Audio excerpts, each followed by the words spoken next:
ഇന്ന് ഞാൻ കിടിലൻ ജ്യൂസ് റെസിപ്പി ആയിട്ടാണ് വന്നിട്ടുള്ളത്. അപ്പോൾ 2 മൊസമ്പിയാണ് ഞാൻ എടുത്തിട്ടുള്ളത്. തൊലിയും കുരുവൊക്കെ കളഞ്ഞ് മിക്സിയുടെ ജാറിലേക്ക് ഇട്ട് കൊടുത്തിട്ടുണ്ട്.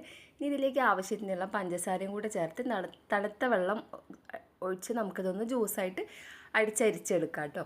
ഇനി ഒരു ജഗ്ഗിലേക്ക് ഒരു പകുതി നാരങ്ങാ നീര് ചേർത്ത് കൊടുക്കുന്നുണ്ട്. പിന്നെ ഇനി ഇതിലേക്ക് ഞാൻ പാഷൻ ഫ്രൂട്ടാണ് ചേർത്ത് കൊടുക്കുന്നത്. ഇപ്പോൾ സീസണാണ് തോന്നുന്നുണ്ട്, വീടുകളിലൊക്കെ ഉണ്ട്.